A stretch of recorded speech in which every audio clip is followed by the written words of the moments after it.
Tonight, you are crossing the Atlantic inside the largest aircraft ever built. New Jersey is already waiting beneath the evening clouds. The passengers have packed their cases. The tables have been cleared. The landing crew is gathering beside a tall steel mast. In a few hours, the Hindenburg is meant to rest above the field, held safely by ropes. But it will never be secured to that mast. At the very end of this journey, the landing lines will reach the ground. Men will take hold of them. Then a flame will appear near the tail, and in little more than half a minute, the great airship above you will be gone. 35 people aboard will die, and one man on the ground will lose his life. Yet, most of the passengers and crew will survive. That is one of the first surprising truths of this story. The image remembered by the world is an enormous vessel surrounded by fire. It looks impossible that anyone could escape. But 62 of the 97 people aboard will come out alive. For now, none of them knows that a clock is running. The crossing has been slower than expected, but otherwise ordinary. The engines continue their patient rhythm. Dinner has been served. The coast of America is close. And you are here, inside the silver airship, while it is still whole. This story will not rush towards what happens at the end. Most of this night is simply a crossing. Warm rooms, quiet conversation, engines turning steadily through the dark. Even the difficult part, when it comes, is told slowly and gently. The way it is told throughout this journey, you do not need to brace yourself for anything. If sleep has been difficult tonight, there is nothing you need to force. You do not have to empty your mind. You do not have to fall asleep quickly or prove that you are relaxed. Simply allow the story to give your thoughts one quiet path to follow. The Hindenburg will do the traveling for you. You may remain awake for as long as you need. You may notice every detail or let whole passages pass without holding them. The story will continue whether you are listening closely or already beginning to drift. By the time the airship reaches Lakehurst, you may be far from the landing field. And if you are still awake, nothing has gone wrong. There will be no sudden demand upon you. Only the low movement of engines, the soft pressure of wind against fabric, and a long journey through the night. Imagine the Atlantic below. At this height, the ocean does not resemble the sea seen from a beach. There is no line of foam and no clear horizon close enough to touch. It is a dark surface without scale, sometimes visible through cloud, sometimes completely absent. The airship does not sit inside the sky in the way an aeroplane does. It seems to occupy it. 804 feet from nose to tail, the Hindenburg is longer than many of the great ocean liners are wide, longer than the height of numerous city buildings, and only slightly shorter than the Titanic. Its body is not one hollow balloon. Beneath the silver outer covering stands a rigid framework of light metal rings and girders. Inside that framework are 16 vast gas cells, each holding hydrogen, the element that lifts the ship away from the Earth. Passengers live not in a gondola hanging alone beneath the body, but largely inside the lower section of the hull itself. Above their ceilings are narrow walkways, cables, valves, and gas cells. Below some of their floors is open air. The 4 diesel engines hang in separate cars outside the hull, 2 on each side. Their propellers turn behind them, pulling the vessel through the atmosphere. The sound reaches the passenger rooms as a steady distance rather than a violent roar. You can talk in the lounge, you can eat at a table, you can write a letter while crossing an ocean 300 meters below the clouds. This is what made the Hindenburg seem less like a machine and more like a place.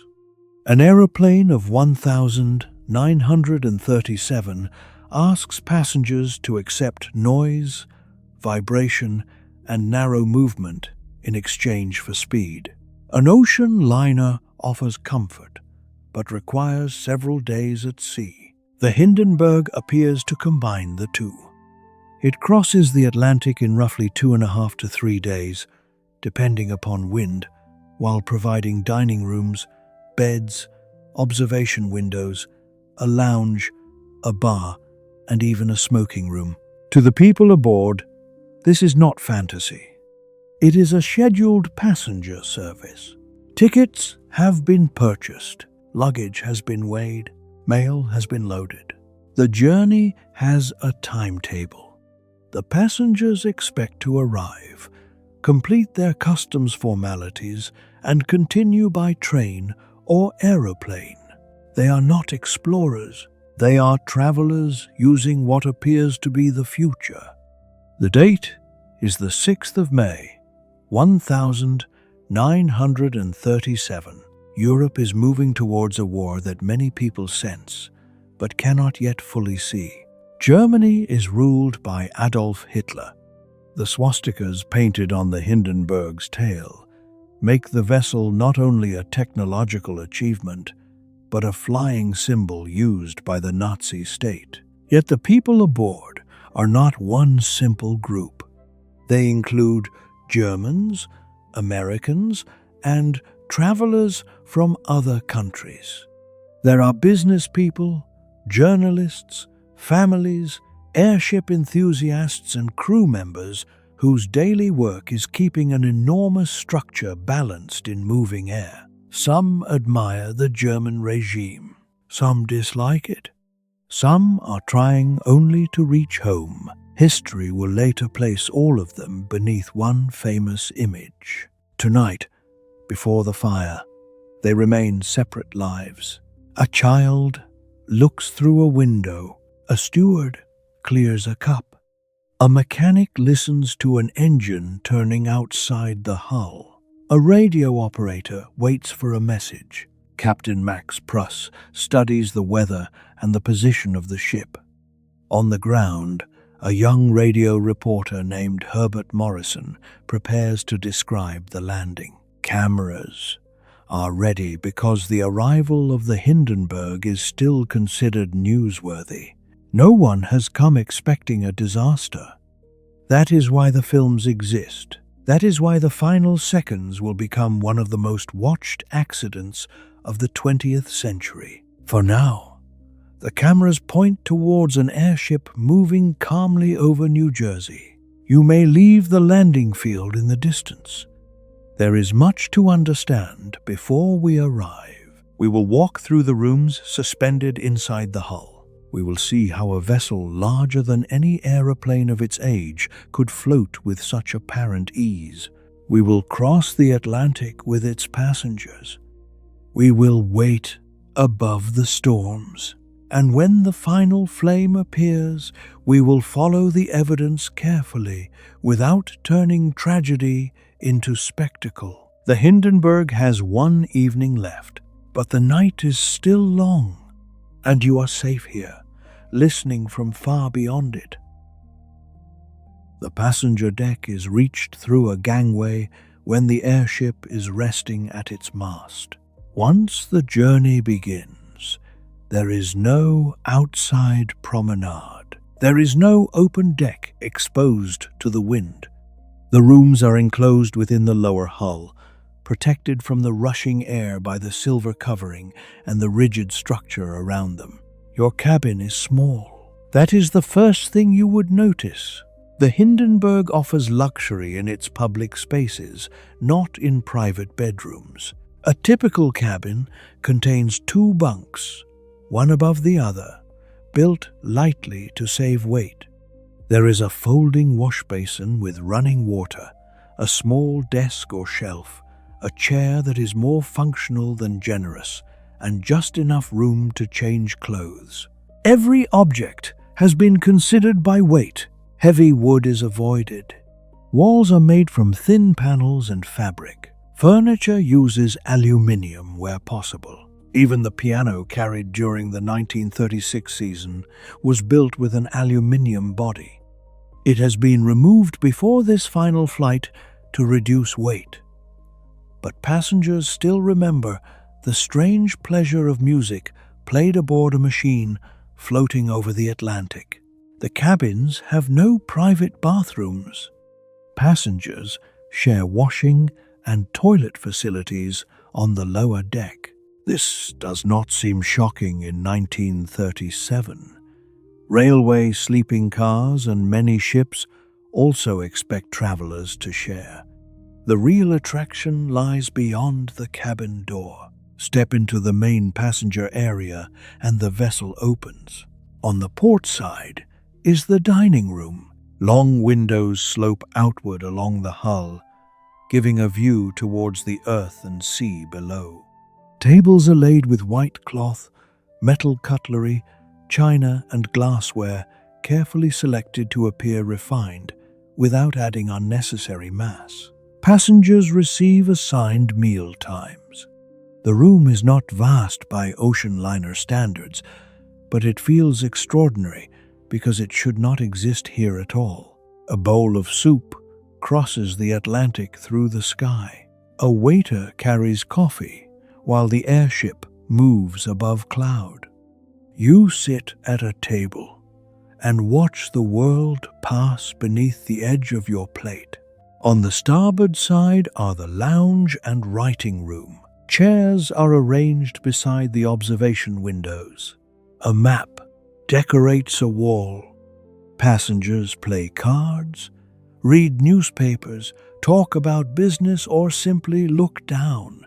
The windows can be opened. That detail surprises modern travelers accustomed to sealed aircraft cabins. The Hindenburg flies low enough and is not pressurized like a modern airliner. Fresh air can enter directly. A passenger may lean near an open pane and feel the cool Atlantic moving past. The speed is substantial, yet inside the recessed window the sensation is gentler than expected. Photographs are taken through these openings. Letters are written in the lounge and carried aboard as airship mail, stamped with the prestige of a transatlantic Zeppelin crossing. The ship has its own post office arrangements and carries large quantities of mail because speed gives letters value. A message that would cross by ocean liner in nearly a week may arrive far sooner aboard the Hindenburg. Collectors understand this. Special envelopes and cards travel for the journey itself. Some of the mail on the final flight will survive the fire in damaged form, becoming known as crash covers, marked by heat and water. No one writing tonight imagines that the envelope may outlive the vessel carrying it. Below the main passenger level is B deck. Here are the shared bathrooms, crew spaces, kitchen areas, storage rooms, and the most famous room aboard, the smoking lounge. A smoking room inside a hydrogen airship sounds like an invention created after the disaster. It was real. Smoking is common in the 1930s, and a luxury service that forbids it entirely would disappoint many passengers. The engineers therefore isolate the room. It is reached through an airlock arrangement. The lounge is maintained at slightly higher pressure than surrounding spaces to discourage any leaking hydrogen from entering. An attendant controls access. Matches and personal lighters are forbidden elsewhere aboard. Inside, one electric lighter is provided. The smoking room also contains the bar, making it one of the most popular social spaces during a crossing.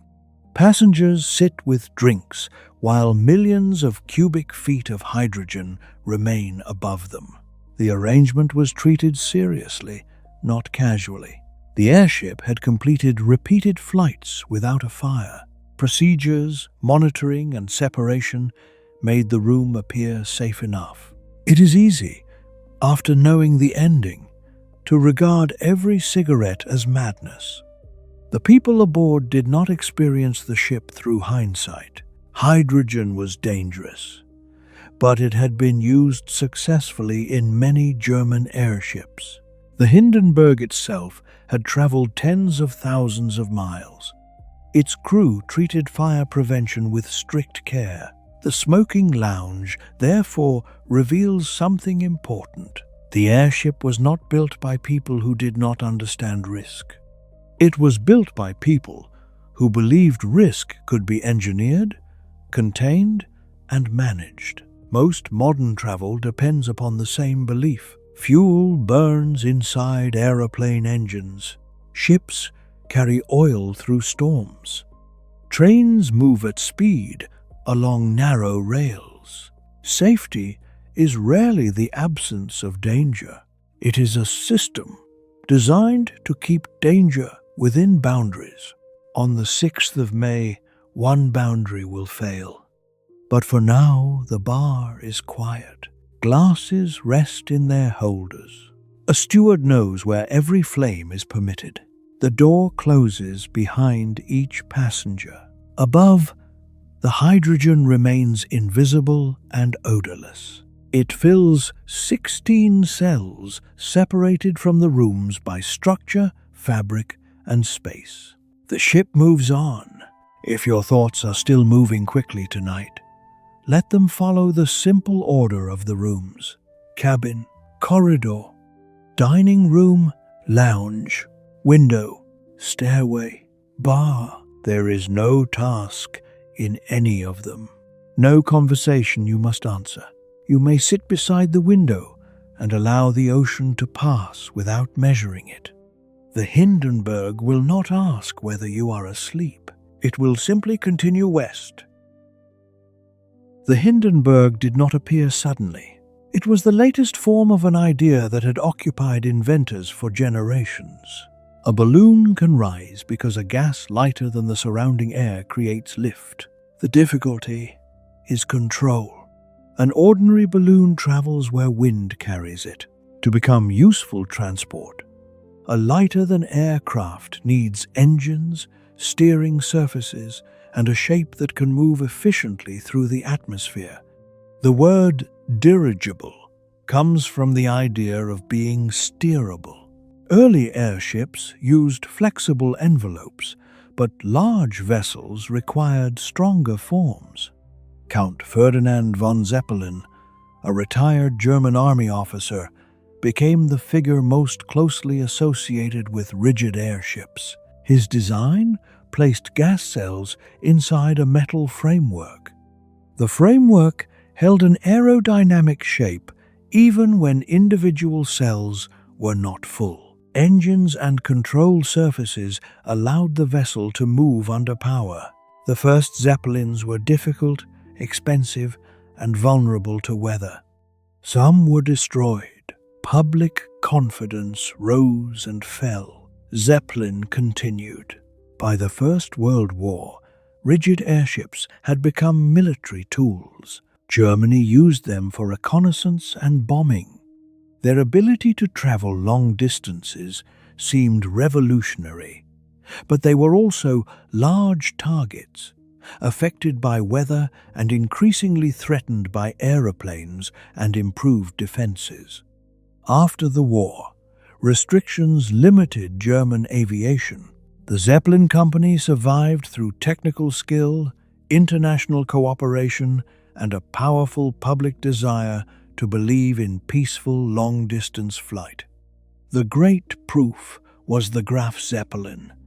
Launched in 1928, the LZ-127 Graf Zeppelin traveled around the world, crossed oceans repeatedly, and completed commercial and demonstration flights with remarkable reliability.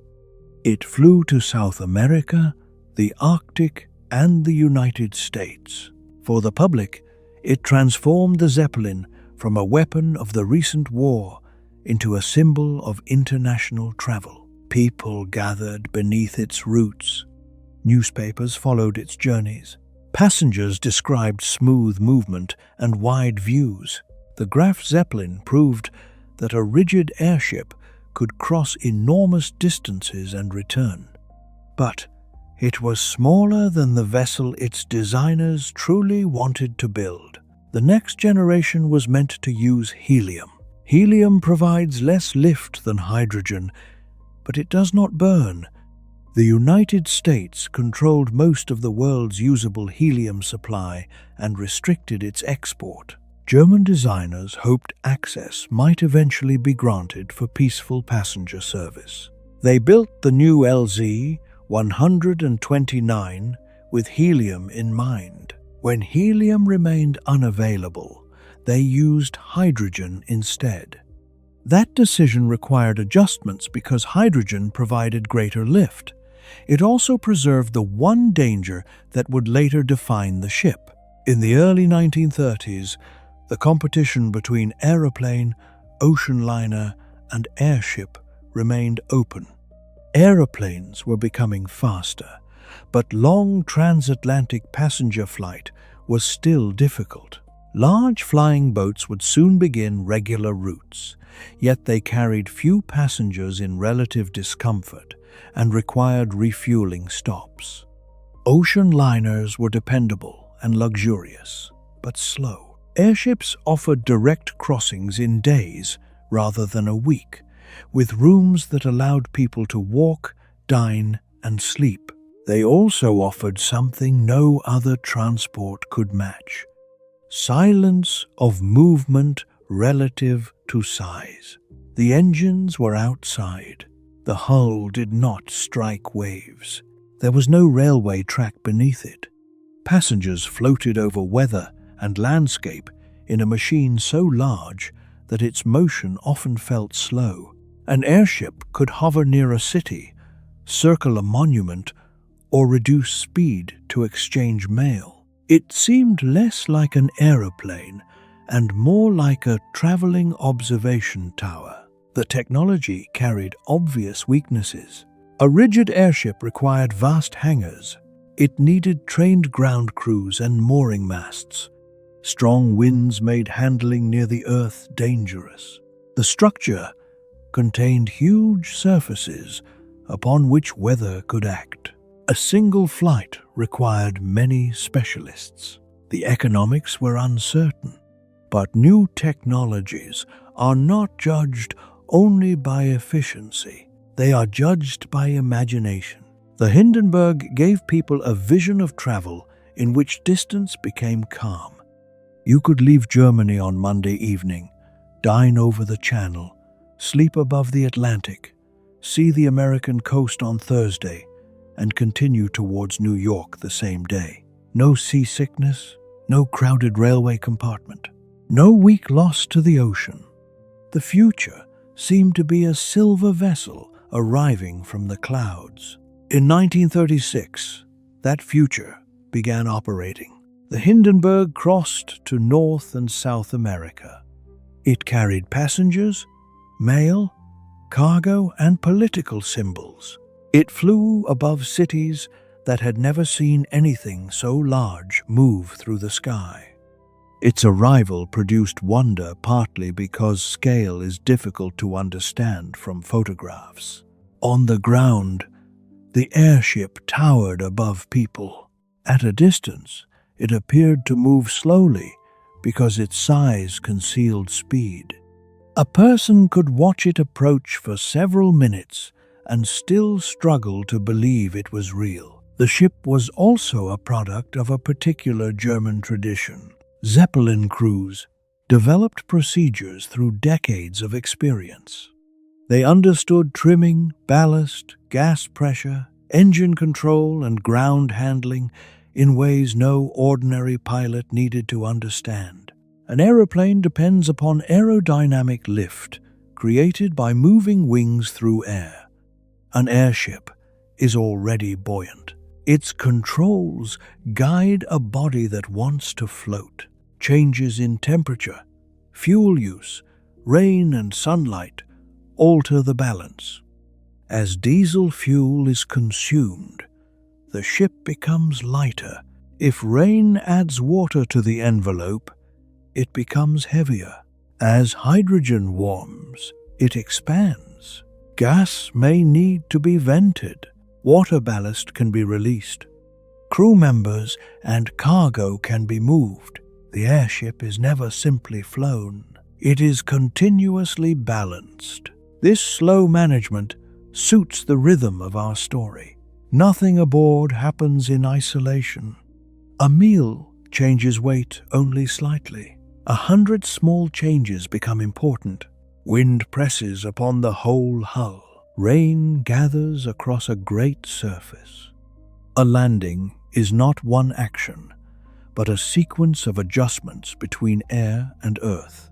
Tonight, as you rest, you do not need to calculate any of them. The crew is doing that work. Your only movement is the quiet movement of attention. If it begins to soften, let it. The future once imagined by the Hindenburg is waiting ahead. Construction of LZ 129 began at Friedrichshafen on the shore of Lake Constance. The Zeppelin works had built rigid airships for years, but the new vessel demanded scale beyond anything completed before. A great hangar contained the growing skeleton. Circular frames defined the diameter. Longitudinal girders connected them from nose to tail. The material was duralumin, a light aluminium alloy strong enough for the structure but still vulnerable to bending, fatigue, and heat. Workers assembled thousands of pieces into a framework that resembled the interior of a vast cathedral stripped of stone. Before the outer covering was applied, a person could stand beneath the rings and see the full length through repeated geometric shapes. 16 gas cells fitted inside the bays. They were made from layers of material designed to hold hydrogen while remaining light. The cells were not rigid tanks. They were enormous bags contained by the framework and restrained by nets and lines. Above and between them ran narrow axial walkways. Crew members could move through the interior during flight, inspecting cells, valves, wires, and structure. The idea of someone walking inside an aircraft while it crosses the Atlantic feels strange today. Inside the Hindenburg, it was ordinary work. A crewman might pass through a narrow corridor with a gas cell curving beside him and the outer covering only a short distance away. The space was dark, interrupted by small lights. The ship's body made quiet sounds as loads changed. Every step occurred inside a machine full of invisible hydrogen. The passenger decks occupied part of the lower hull. They did not fill the airship. Most of its volume existed for lift. The living rooms were a small island beneath the gas cells. Farther below and outside, the control car projected from the belly near the bow. This was the airship's bridge. From here, officers could see forward and down.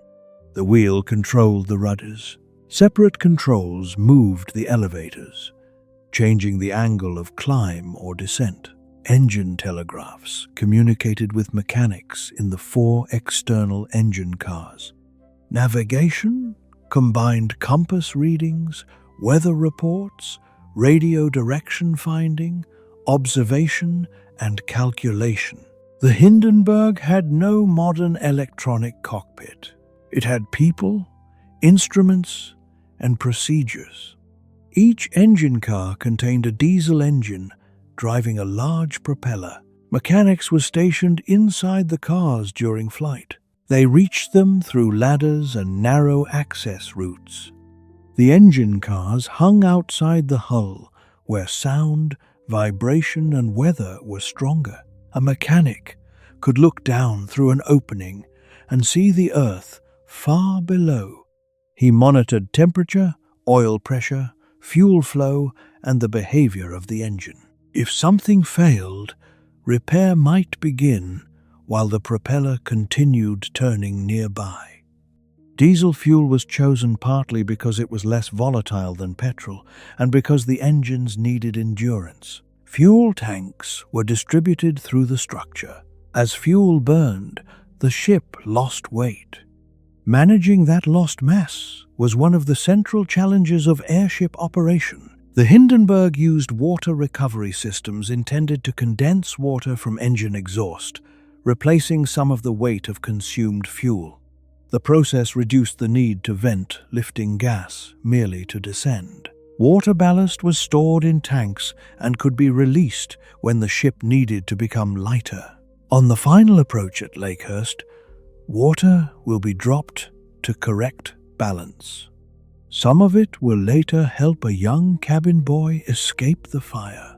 The outer covering gave the airship its recognizable silver form. Fabric panels were stretched across the framework and coated to protect them from weather and sunlight. The surface reflected heat, helping control the temperature of the gas cells beneath. It was not a thick metal skin. The rigid shape came from the internal skeleton. A person pressing the covering would feel fabric, not steel. This mattered during the fire. Once flames spread through the hydrogen and cell material, the outer covering could not contain the damage. The structure would remain visible briefly as a glowing framework, then bend and collapse. But while the ship was new, the covering created a clean, modern shape. Its silver surface caught sunlight. Large black letters identified the registration. The tail carried swastikas. The name Hindenburg honored Paul von Hindenburg, the former German president and military figure who had appointed Hitler chancellor in 1933. The airship's technology and politics were connected before it ever flew. Financing came partly through the Nazi government. The regime understood the propaganda value of a machine that could appear over foreign cities as evidence of German skill. The Zeppelin company, however, also carried an older institutional identity shaped by engineers such as Hugo Eckener, who was not a simple servant of the Nazi leadership. Tensions existed between professional airship operators and the state that used their work. The Hindenburg would carry swastikas whether every crew member welcomed them or not. Its first flight took place on the 4th of March, 1936. A structure 800 feet long left the Earth. The engines pulled. The control surfaces answered. The great rings and girders accepted new loads. Workers who had seen the ship only inside the hangar watched it become a moving object in open sky. Every new aircraft has a first moment when engineering becomes trust. Calculations can predict. Tests can prepare. Only flight reveals how the complete machine behaves. The Hindenburg flew. It turned. It climbed. It returned. The future seemed to have passed its first examination. For the next 14 months, the vessel would complete 63 flights. It would cross oceans, carry thousands of miles of mail routes, and prove again and again that a hydrogen airship could operate without disaster. That record is why the final fire shocked the world. The Hindenburg was not a reckless prototype on its first test. It was an experienced passenger ship at the beginning of its second commercial season. Every safe flight strengthened the belief that the danger was controlled. On the evening of the 3rd of May, 1,937 passengers arriving near Frankfurt saw not an experiment, but a service they could book. Their cases were ready. The crew knew the route. Lakehurst had received the ship before. The next crossing was expected to resemble the others. The airship waited above the field, held by hundreds of hands and lines, ready to begin its final journey.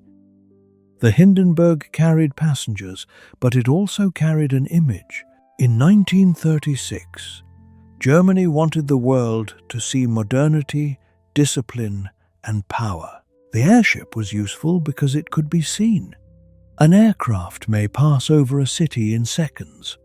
The Hindenburg arrived slowly enough for crowds to gather, cameras to turn, and flags to become visible. During its first season, it flew across Germany as part of propaganda demonstrations. It carried leaflets. Loudspeakers broadcast political messages. The enormous swastikas on the tail could be recognized from the ground.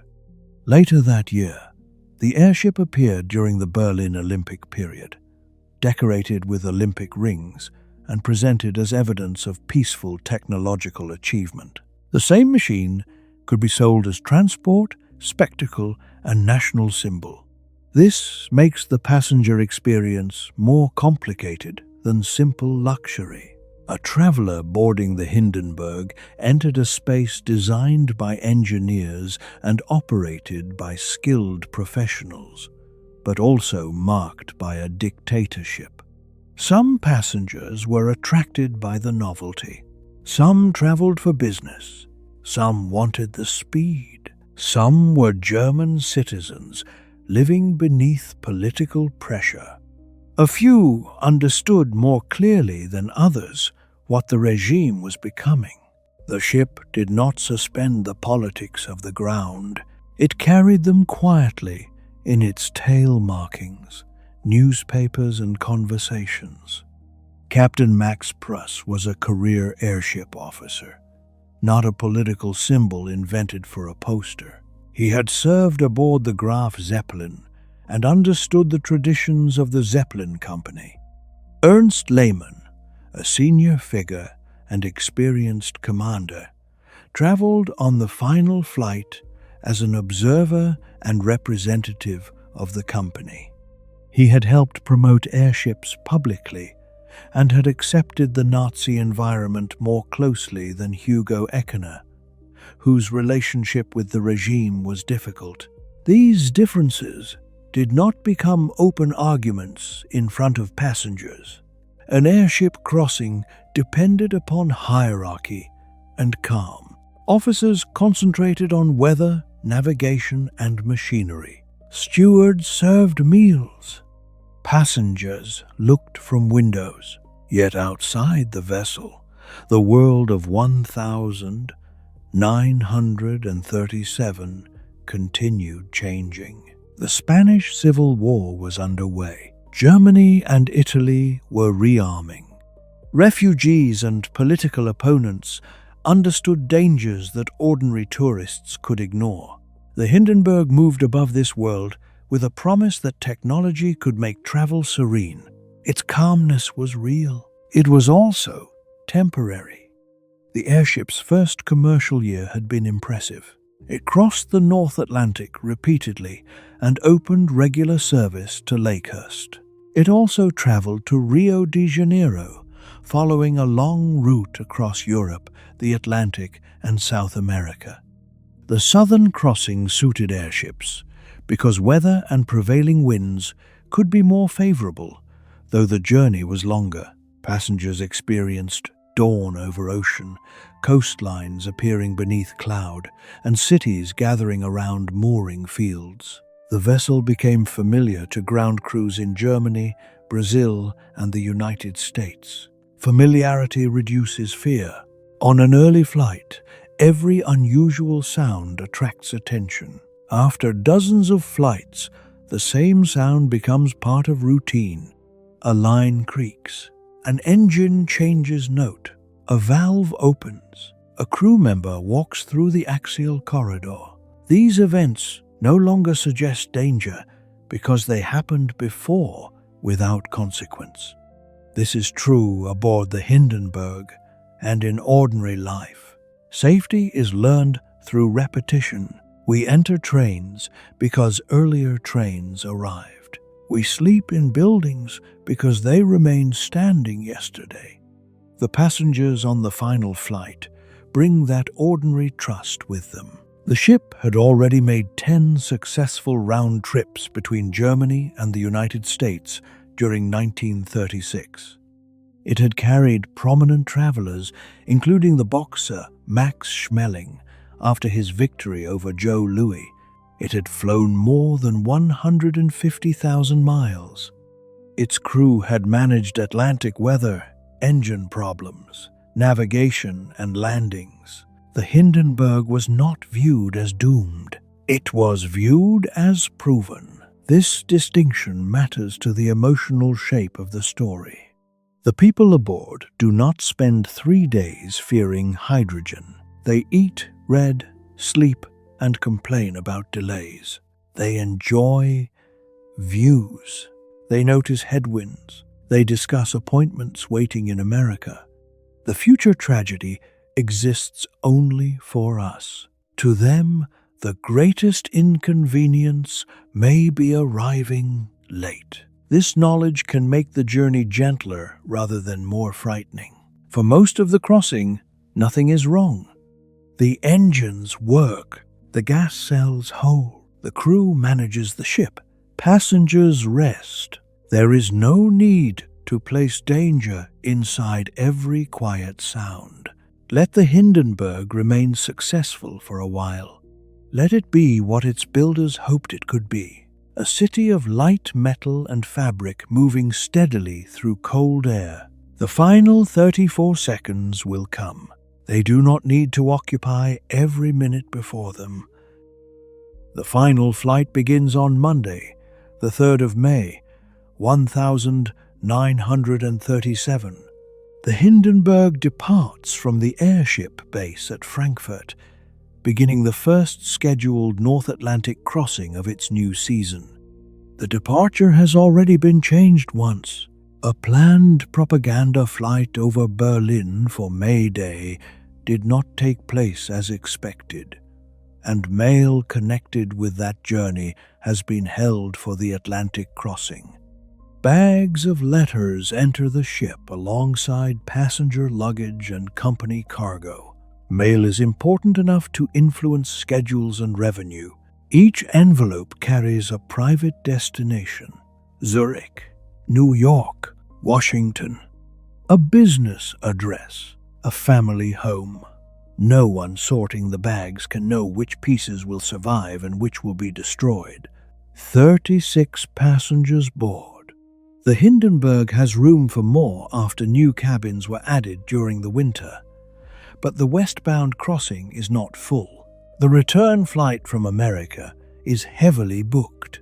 Traveling west against prevailing winds often takes longer and is less commercially attractive than the faster eastbound passage. For those aboard, fewer passengers mean more room in public spaces. The crew numbers 61. This includes experienced officers, engineers, stewards, radio operators, riggers, mechanics, and trainees. An airship requires labor distributed through its whole length. Many people aboard are not seen by passengers often. They work in engine cars, kitchens, radio rooms, control spaces, and the internal corridors above. The visible service depends upon invisible work. At the field, the Hindenburg is held close to the ground by landing parties and lines. A rigid airship at rest is not truly resting. Wind continues to act upon 800 feet of surface. Ground handling requires many people because the vessel can lift, swing, or drift if control is lost.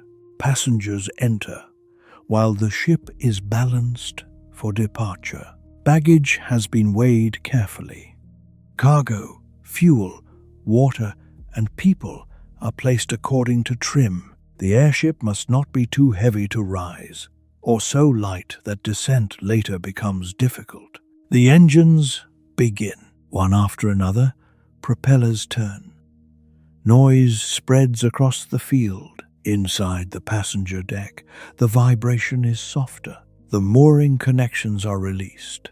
Ground crew members handle the lines. Water ballast may be dropped. The Hindenburg rises with surprising calm. There is no runway, no acceleration along the earth. The field simply moves away. A person looking from the observation windows sees people becoming smaller while the airship remains nearly level. The sensation is closer to an elevator than a takeoff. Frankfurt opens beneath the windows. Roads, roofs, rail lines and fields form a map. The engines change pitch as power is adjusted. The bow turns towards the west. Europe begins to pass below. Some passengers know one another from previous journeys. Others meet in the lounge. Stewards explain meal times, cabin arrangements, and safety rules. Matches and lighters have been collected. Smoking is restricted to the controlled room on B deck. The windows invite immediate attention. Flying remains rare enough that most landscapes have never been seen from above by most people. A river reveals its full curve. Villages show their shape. Forests become dark surfaces with roads cut through them. The Hindenburg is low enough for detail and high enough for pattern. At dusk, lights appear beneath. The ship approaches the Rhine region and continues towards the Channel and Atlantic. Dinner is served while Germany recedes. The menu is part of the theater of airship travel. Food must be prepared within strict rules because open flame is forbidden. The kitchen uses electric equipment. Weight matters, but passengers expect a high standard. Meals include several courses. Wine and coffee are served.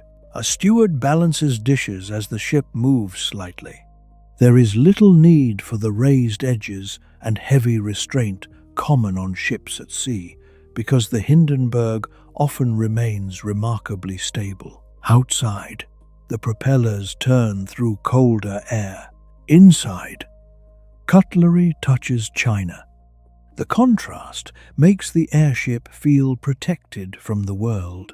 After dinner, some passengers move to the lounge. Cards are dealt. A book opens. A conversation begins about America. Others visit the bar and smoking room. A few retire early to their narrow cabins. The bunks are more comfortable than they appear. There is no ocean swell to produce seasickness. The engines form a continuous background. A person accustomed to railway noise may find the airship easier. Night deepens. The ground disappears. The Channel and the western edge of Europe lie below. The Hindenburg enters Atlantic darkness. If you have been awake for longer than you wanted tonight, notice how little effort the passengers use to leave the day behind. They do not command themselves to sleep. They close a book. They lower a blind. They lie down while the machine continues doing what it was built to do. You may do the same. You are not responsible for reaching America. You do not need to watch the instruments or understand the wind. There is no failure in hearing another chapter. There is no deadline for sleep. The airship has room for wakefulness. Let it carry that too. The Hindenburg's westbound route is shaped by weather more than by a straight line drawn across a map. In the atmosphere, the shortest distance is not always the fastest journey. Winds at different altitudes move in different directions and strengths. Cloud systems create zones of turbulence, rain and ice. The captain and navigators receive weather reports by radio, but the information is less complete than modern forecasting. There are no satellite images showing the whole Atlantic. Weather ships, coastal stations, and vessels at sea report local conditions. From these pieces, the crew estimates a route. The final crossing encounters strong headwinds. The Hindenburg moves west, but the air itself moves against it. The 4 engines continue working. Fuel is consumed. The expected arrival time begins to slip. For passengers, delay is inconvenient rather than alarming. Air travel in 1937 does not promise minute-by-minute precision. Weather is accepted as part of the journey. The lounge remains warm. Meals continue. The mail is still moving faster than it would by ship. Outside, the Atlantic occupies nearly everything. At intervals, another vessel appears far below. From the Hindenburg, an ocean liner looks small and slow. Its wake draws a pale line behind it. Passengers may wave from the windows, though people below cannot easily see individual hands. Ships sometimes send radio greetings. The airship is famous enough that its position matters to strangers. At night, a liner becomes a group of lights surrounded by black water.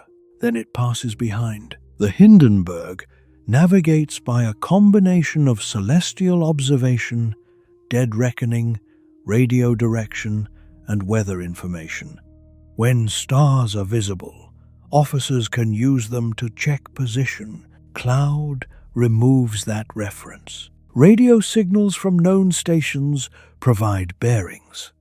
Speed through the air is not the same as speed over the ground because wind adds or subtracts movement. The crew calculates continuously.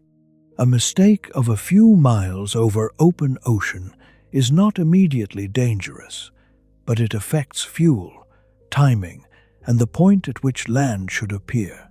Inside the hull, riggers inspect the gas cells and structure. Hydrogen responds to temperature. During daylight, sunlight warms the ship and gas expands.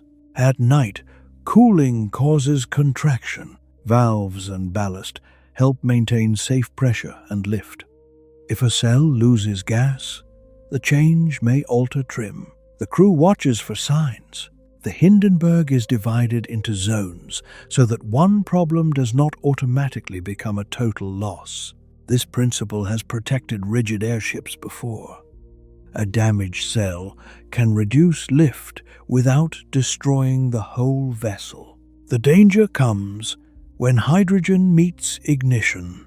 Hydrogen itself burns with a pale flame that can be difficult to see in daylight.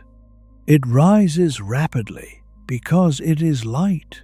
In open air, a small leak may disperse harmlessly. Inside or near structure, concentration can create risk. No one aboard smells hydrogen. It has no scent. Detection depends upon instruments, observation, and changes in behavior. During the crossing, there is no clear warning that the final fire is already inevitable. The ship performs normally. The engines require attention, as engines always do. A mechanic in one car hears the diesel cycle at close range. The world there is very different from the passenger lounge. Metal is warm. Oil has a strong smell. The propeller turns behind. Wind enters every unprotected space. Communication with the control car uses telegraph signals and telephone lines. An order for increased revolutions arrives. The mechanic adjusts.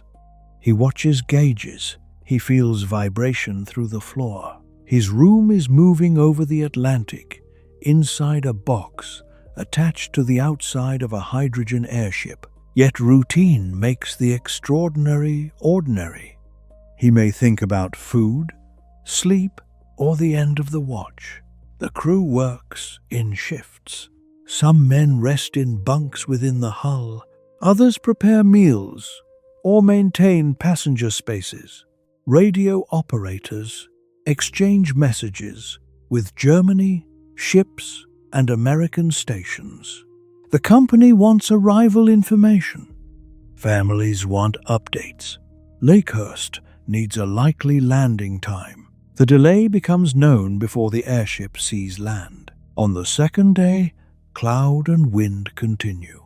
Passengers walk the same corridor several times. The world outside changes slowly from dark sea to cloud and back again. Conversation becomes part of the journey. A transatlantic airship has few passengers compared with an ocean liner, so people become familiar. Faces repeat at meals. A person sitting alone at breakfast may join a card game by afternoon. Languages mix. News is discussed. The coronation of King George VI is approaching in Britain. Politics in Germany produces careful speech. Business travelers compare schedules. Families keep children occupied. The Hindenburg creates temporary society. Status matters, but space limits distance. A wealthy passenger and a young steward use the same corridor. Everyone looks from the same windows. Everyone depends upon the same gas cells. Meals mark time more reliably than geography. Breakfast, lunch, tea, dinner, night. The airship continues west. On a ship, passengers can walk outside and feel the sea. On the Hindenburg, the Atlantic is observed rather than touched. This reduces the sense of danger. There is no spray on the windows. No wave rises beside the hull. The ocean remains visual information far below. The greater risk is invisible around them. Air, electric charge, gas, fabric, weather. The elements that support the vessel are the same elements that can destroy it. But that is not how the journey feels. The feeling is one of suspension.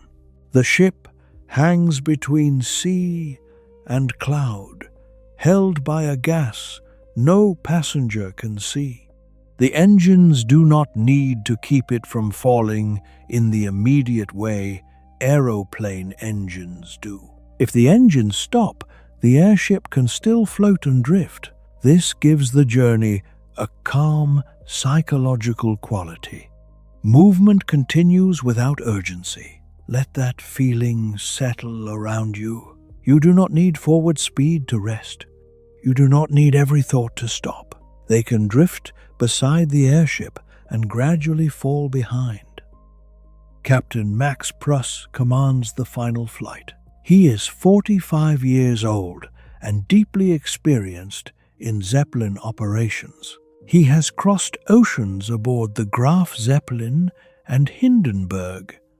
He understands that commanding an airship requires patience different from commanding an aeroplane. A pilot can respond quickly with speed and power. An airship captain anticipates slow consequences across an enormous body. A turn begins at the control surfaces, but moves through 800 feet of structure.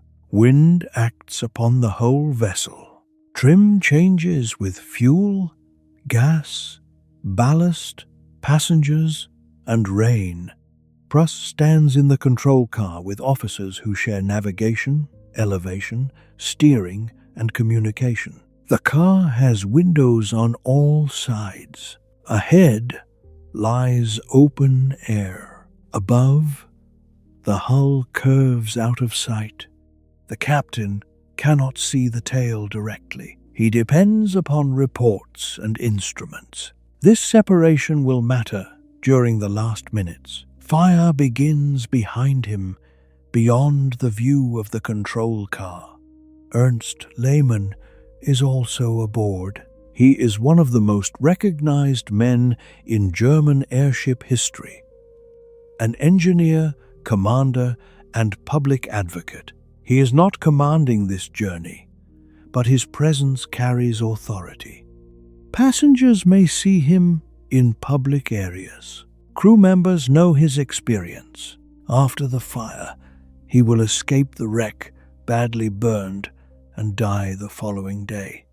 His final reported statements will reflect loyalty to the Zeppelin project and uncertainty about what happened. There are younger people aboard whose names will survive for very different reasons. Werner Franz is a 14-year-old cabin boy. His work places him near passengers but below adult status within the crew. He carries items, assists stewards, and learns the routines of the ship. He has already flown on the Hindenburg before the last crossing. He is not a child passenger protected by a family. He is working.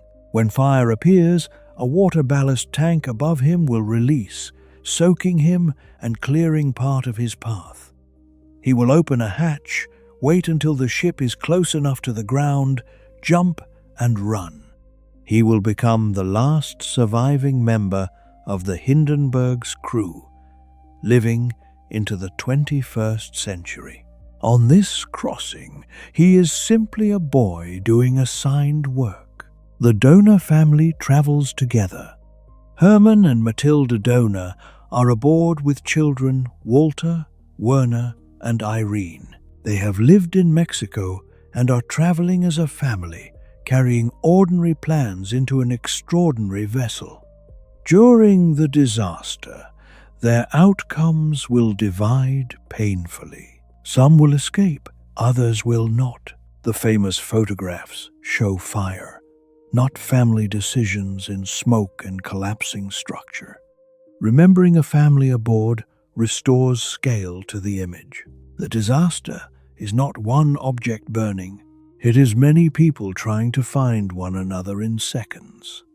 Joseph Spey is a passenger and performer, an acrobat known for comedy and physical skill. He has made repeated trips to the dog kennel area to visit his dog, Ula, during the crossing. The dog is being transported aboard, but will not survive. Spey's trained body will help him escape. He will lower himself from a window and drop when the airship nears the ground. Other passengers survive through chance rather than preparation. One is standing near a window that becomes an exit. Another is carried down as the hull settles. A crew member finds an opening. A person waits too long or jumps too early. The difference between life and death is measured in location and seconds. There are stewards who know passenger routines, cooks working with electrical equipment, radio operators in contact with the ground, and men stationed far inside the hull where passengers never go. Engine mechanics sit in 4 separate cars. The landing crew prepares ropes. Riggers monitor gas cells. Some crew members are trainees, aboard to learn a profession expected to expand. The Hindenburg represents their future employment. When it burns, it destroys not only one vessel, but the likely path of their careers. The airship also carries a photographer, journalists, and business travelers. One passenger takes moving images during the crossing. Cameras make the journey modern. People do not merely experience technology, they document it. They photograph clouds through open windows. They record rooms. They collect menus and postal marks. These ordinary souvenirs later become historical evidence. A dining card can show where someone sat. A photograph can reveal the weather. A letter can preserve a mood before the landing. The final passenger list contains 36 names. It is possible to read them as a single group, but the airship does not. Each cabin has its own sleep. Each traveler has a different reason for crossing. Some expect to continue immediately to another city. Some are returning to America. Some are visiting. Some carry private worries unrelated to flight. This is true of every vehicle. A train passes through a landscape, carrying dozens of separate stories that never meet. Disaster forces them into one narrative after the fact. For most of the crossing, no such unity exists. A steward may recognize a passenger by coffee preference. A mechanic may never see that passenger at all. The captain knows total weight, but not every private thought. The Hindenburg stays aloft because specialized people perform small actions correctly. A valve checked, a line secured, a meal prepared without flame, a radio message copied accurately, an engine temperature noticed before damage. Safety is a chain of ordinary competence. The final accident does not erase that competence. The crew had completed many successful journeys because they knew their work. When the fire begins, the same knowledge will help many people escape. Doors will be opened, passengers will be directed. Crew members will remain at stations for precious seconds. Ground personnel will run towards the wreck after first running away from falling fire. Courage will appear without preparation because there will be no time for speeches. For now, the watches continue. Werner Franz completes another task. Captain Pruss receives another weather message. The donor children look through the windows. Joseph Speer thinks about the dog waiting below. None of these moments seems historic. That is why they feel alive. By the morning of Thursday, the 6th of May, the passengers know they are late. The headwinds have added hours. Appointments in America may need to change. The return journey is scheduled tightly, and the company is aware that every delay affects ground crews, connecting transport and mail. Still, the mood aboard is not one of emergency. The Hindenburg has enough fuel. The weather over the American coast is being watched. The crossing itself has remained routine. Breakfast is served. The dining room windows show cloud, and later, glimpses of land. After days above ocean, the first coast has a psychological weight beyond its shape. A line appears where water ends. Then towns, roads, and fields emerge. Passengers gather near the windows. A person who has crossed the Atlantic many times may still feel relief when land returns. The Hindenburg follows the coast and moves towards the northeastern United States. The ship's radio traffic increases. Lakehurst provides weather information. The crew receives reports of thunderstorms.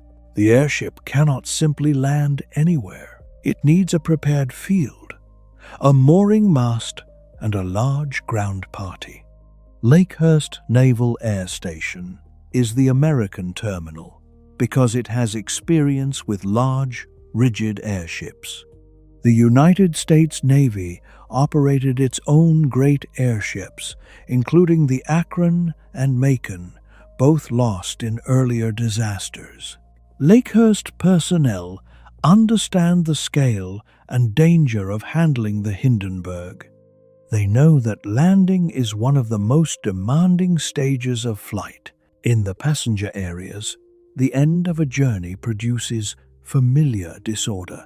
Cases are opened, clothes are changed, documents are checked, souvenirs are gathered from tables.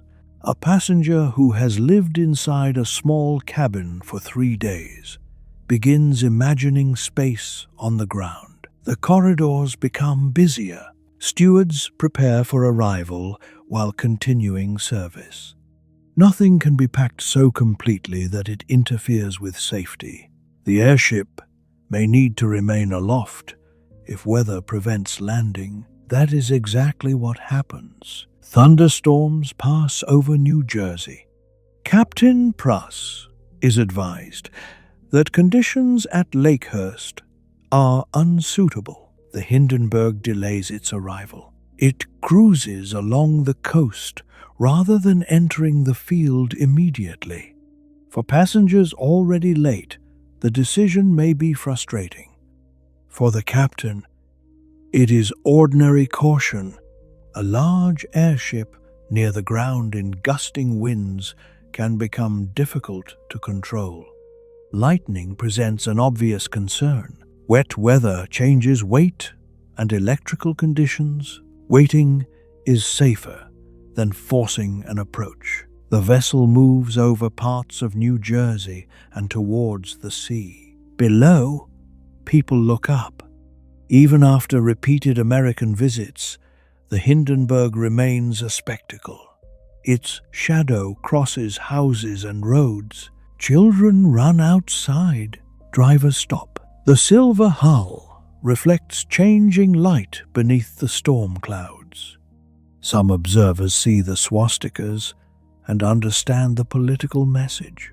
Others see only a machine larger than any object that should be able to float.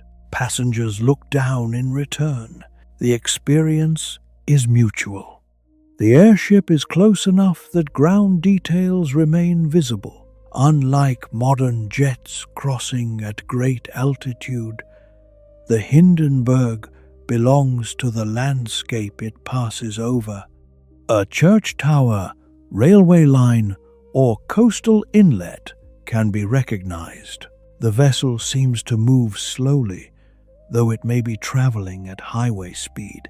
Scale deceives the eye. Inside, lunch gives way to afternoon. The delay extends. A crew member may calculate whether the return schedule can still be maintained. The Hindenburg is due to depart again for Germany after refueling, servicing, and boarding new passengers. Those waiting at Lakehurst have prepared for a night crossing east. Some will never board. The first flight of the 1937 North Atlantic season will also be the last. This knowledge belongs only to us. The travelers aboard remain inside a normal inconvenience. If you are still awake now, let that be normal too. Rest is not a landing that must happen at a scheduled minute. The mind can circle for a while. It can wait for its own weather to pass. You do not need to hurry it towards sleep. The story has enough sky. By late afternoon, the weather begins to improve. The Hindenburg approaches New York. For passengers, the city offers the most dramatic view of the journey. Manhattan rises from the water, its towers gathered tightly on the island. The Empire State Building is only a few years old and stands as one of the tallest structures in the world.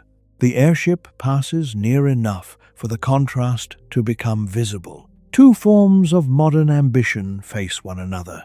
A city building upward. A machine traveling through open air. People in offices and streets look towards the silver hull. The Hindenburg's arrival had been expected earlier, but news spreads. It moves across the region like a slow visitor. From the observation windows, bridges cross water beneath. Ships leave white paths in the harbor. Roofs form patterns impossible to see from street level. Passengers take photographs. Some recognize neighborhoods. A child may press close to the glass. The airship continues south towards Lakehurst. The city falls behind. The landscape becomes less dense. New Jersey's forests, farms, and towns replace Manhattan's vertical lines. The crew remains focused on weather. Thunderstorms have not vanished completely. Clouds and rain remain in the area. Captain Pruss needs a period of manageable wind to bring the vessel down. Lakehurst prepares. The station's mooring mast stands within a wide field. A large ground crew assembles. Because landing lines require many hands, the Hindenburg will use a high landing technique. It will approach while still several hundred feet above the ground, release ropes, and be pulled gradually towards the mast. This method reduces the need to bring the whole airship low immediately, but it still depends upon coordination. The ship must be trimmed. Wind must remain acceptable. Lines must fall where crews can reach them. Every person on the field understands that the vessel carries hydrogen. Fire equipment is present. Smoking and open flames are controlled. The landing is also being covered by the press. Newsreel camera operators position themselves to capture the arrival. A radio reporter stands near the field with recording equipment. Herbert Morrison works for station WLS in Chicago. He is not broadcasting live. The technology and network arrangements do not allow his description to go directly to listeners as the event happens. He is recording a report intended for later broadcast. This distinction will matter after the disaster, when the recording becomes so immediate and emotional that generations assume it was heard live. Morrison has prepared to describe ordinary spectacle. He discusses the size of the vessel and the landing procedure. His sound engineer, Charlie Nelson, handles the recording equipment. The lacquer discs turning inside the recorder are fragile. The men expect to take home an impressive aviation feature. Cameras and microphones are pointed at routine, because routine technology is interesting. The Hindenburg has arrived safely before. A successful landing still deserves film. This is one reason the disaster becomes permanently visible. Most accidents occur without several cameras already framed upon the object. At Lakehurst, history finds itself documented from multiple angles because everyone expects the opposite outcome. On the field, ground crew members wait in damp conditions. Some are Navy personnel. Others are civilian workers. Their work is physical. When the landing lines fall, they must take hold, spread out, and manage force together. A line attached to an airship can move violently if wind lifts the hull. Hands can be injured. A person can be dragged. The mooring operation is not ceremonial. It is labor under a moving object weighing many tons. Among the ground crew is Alan Hageman. He will be killed when the airship falls. His name is less familiar than those of passengers and officers, but the disaster reaches the earth through him. He did not buy a ticket or cross the Atlantic. He came to work on a landing. The sky above Lakehurst brightens and darkens between clouds. The airship remains away from the mast until conditions appear suitable. Passengers wait. The bar continues serving. Some people may be tired of looking through the windows. The journey has extended beyond expectation. The last approach does not begin with fear. It begins with relief. At last, they are going down. Shortly after 7 in the evening, the Hindenburg returns towards the station. The air is humid. Rain has passed recently. Clouds remain. The ship approaches from the southwest and moves over the field while officers judge wind direction.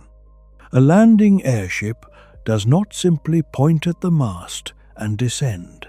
It must align its enormous body with the conditions. Captain Pruss orders turn. The control surfaces move. The bow changes direction, followed slowly by the rest of the hull. Observers on the ground watch the tail swing across the sky. The vessel is still beautiful. Newsreel film shows a silver form moving against gray cloud. There is no visible sign of fire. The approach takes time. Truss overshoots or decides the alignment is unsatisfactory and brings the ship around again. A sharp turn places stress across the structure, particularly near the tail. Later, investigators will consider whether a wire or structural element might have failed, puncturing a gas cell. This possibility forms part of the likely chain, though no surviving evidence allows every step to be proven. At the time, the maneuver appears within the range of normal control. The Hindenburg comes over the field. Its engines change power. The propellers can be reversed to reduce forward movement. Crew members prepare the landing lines. Passengers are instructed to remain within designated areas and not crowd one side. Balance matters. A group moving together can alter trim slightly. The airship appears tail-heavy. Officers order water ballast dropped from the rear.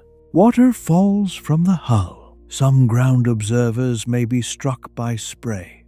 Men within the ship move forward to help correct the angle. The bow becomes lighter or the stern heavier for reasons the crew cannot immediately identify. If hydrogen has begun leaking from an aft cell, lost lift at the tail would explain the imbalance.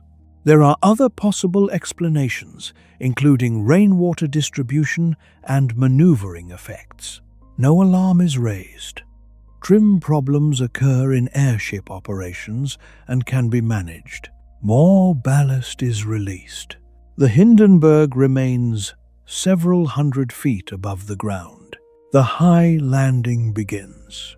The bow points slightly downward. Lines are prepared behind hatches. The crew wait for the order. Below, landing parties spread into position. Herbert Morrison continues his description. The recorder turns. Cameras roll. In the passenger compartment, some people gather near the windows to watch. The ground is close enough for individual figures to become visible. Cars and buildings regain familiar size. After 3 days of floating, Earth returns quickly. A child sees people running beneath. A passenger checks a coat. A steward stands ready to direct disembarkation after mooring. The airship's landing gangway will eventually connect to the field, but first the vessel must be secured. At approximately 7:21 in the evening, the forward landing lines are dropped. They uncoil towards the ground. Handlers run to take them. The ropes touch wet earth. At that moment, the Hindenburg is connected to the ground, but not yet safely. The ship remains high. The lines are long. The ground crew begins arranging force to pull the nose towards the mast. Rain has left the outer covering damp. The airship and earth may hold different electrical charges. As the wet landing ropes make contact with the ground, charge can begin to equalize through parts of the structure. If hydrogen is leaking near the tail and an electrical spark occurs across a gap, the final conditions exist. This is the most widely accepted explanation that will emerge from the investigations. It is not witnessed as a complete chain.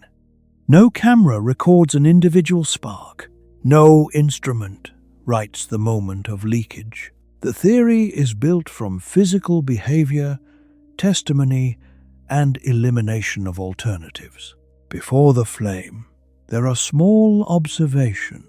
Some witnesses report seeing the outer fabric near the upper tail flutter or ripple. Others see a faint blue glow or reflection. Crew members near the stern hear or feel something unusual. The reports do not all agree. Human memory changes under shock. People standing on different sides see different parts. The airship continues to descend. The landing lines are held. Ground crew members look towards the bow, not necessarily the tail. Passengers expect minutes of routine work before the gangway opens. The Hindenburg is less than 100 meters above the field. It has crossed an ocean. It has waited for weather. It has reached the place prepared for it. The journey is, in every ordinary sense, complete. Then a flame appears near the upper tail. Remember, this is only a story reaching you across many years. You are not aboard anything tonight.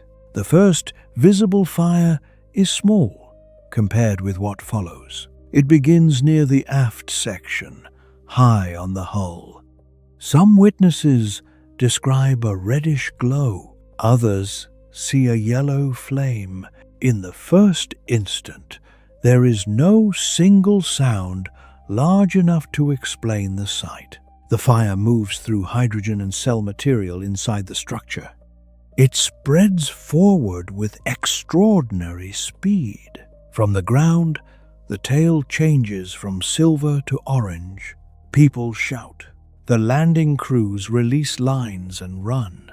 Herbert Morrison sees the flame while speaking. His prepared tone breaks. The cameras continue turning. Inside the Hindenburg, those near the rear may understand first. A flash appears through fabric. Heat arrives. The floor angle changes as the tail loses lift. Passengers farther forward may not see the flame immediately. They feel the ship tilt. Objects begin to move. A person looking through a window sees ground rising at an impossible angle. Captain Pruss is in the control car beneath the forward hull. The fire is behind and above him. He cannot see its origin directly. The ship responds before information can travel. The stern drops. The bow rises. The landing lines remain below, some still in the hands of men who are now escaping. The Hindenburg becomes a huge lever rotating towards the field. There is no explosion in the simple cinematic sense of one blast destroying the vessel instantly. There are bursts, ignitions, and rapid burning. Hydrogen feeds flame as gas cells fail. The outer covering and internal materials contribute heat and visible fire. The structure remains briefly recognizable inside the burning shape. The fire races forward. The tail reaches the ground first. The impact travels through the framework. People at the rear are thrown or trapped. Those farther forward remain high above the field for a few more seconds. This difference in height determines escape. A passenger cannot safely jump while the bow is still far above the earth. Some wait at windows. Some climb. Some move towards exits. Crew members open hatches and direct people. There is no time for orderly evacuation. The entire event from first flame to collapse lasts roughly 34 seconds. 34 seconds is long enough to make several decisions. It is not long enough to understand them. You are not in that 34 seconds. You are only hearing about it from a safe distance of many decades. By 10 seconds, the airship's rear is already consumed. By 20, the bow is descending. By 34, the structure lies upon the ground. Within that brief interval, 97 people must react from different positions without a shared view. The Hindenburg's size, which made it luxurious, creates strange survival possibilities. The hull does not fall flat at once. It settles from tail to bow. Those near forward windows are carried downward as the vessel collapses. Some jump only when the ground comes close. Others are able to run out through openings after the structure touches earth. Most survive, not because the fire is slow, but because parts of the passenger deck reach the ground before flame consumes every exit. The same image that looks unsurvivable contains moving spaces and seconds not obvious in a still photograph. Inside, heat becomes immediate. Fabric panels burn or tear. Smoke moves through corridors. Gravity changes direction as the deck tilts. A corridor becomes a slope. A window becomes an opening above the ground. Tables, chairs, and luggage shift. People call names. A parent reaches for a child. A steward tries to guide passengers towards the side. Werner Franz is in the lower part of the ship. A water ballast tank above him releases. Water pours down. It soaks his clothing and momentarily protects him from heat. He finds a hatch. Below is open air and ground approaching. He waits until the distance seems survivable. Then he drops. He lands and begins to run. He has been trained around the airship and knows that the falling structure is not the only danger. The burning hull can collapse outward. Fuel tanks can ignite. Lines and metal can strike. He runs against the direction in which the wreck is settling, escaping as fire reaches the place he left. Joseph Spey reaches an observation window. His physical training helps him control the descent. He lowers himself and lets go when the ship is closer to the ground. Others jump from greater height and are injured or killed. Some wait too long. There is no universal correct moment. The airship is changing too quickly. On the ground, Navy personnel and civilians who had run from the first fall turn back. They move towards fire to help people emerging from the wreck. This reversal happens within seconds. Instinct says escape. Duty and compassion pull them back. Men drag survivors away. Clothing burns. Fuel and debris create new hazards. You may let this image stay distant, like something seen once in an old photograph rather than happening now. The tail is down. The bow continues descending, still lifted briefly by intact forward gas cells. For a moment, the Hindenburg points upward like a burning tower. Then the fire reaches forward. The remaining lift disappears. The nose falls. The control car strikes the ground. The framework settles around it. Captain Pruss escapes through a window or opening, badly burned. Ernst Lehmann also emerges with severe injuries. Passengers and crew come out through broken windows, doors, and gaps in the structure. The silver airship has become a black geometry of rings and girders surrounded by flame. The engines stop. The propellers become still. The great continuous sound of the crossing ends beneath shouting and fire. 34 seconds after the first visible flame, the Hindenburg is no longer in the sky. Wherever you are lying right now, nothing is on fire and nothing is falling. Let that be the truer thing. The wreck does not become quiet when it touches the field. Fire continues moving through the remaining structure. Diesel fuel burns in places. The outer fabric curls and disappears. Duralumin girders twist under heat. The airship's skeleton, so carefully assembled inside a hangar, becomes visible in the open for the final time.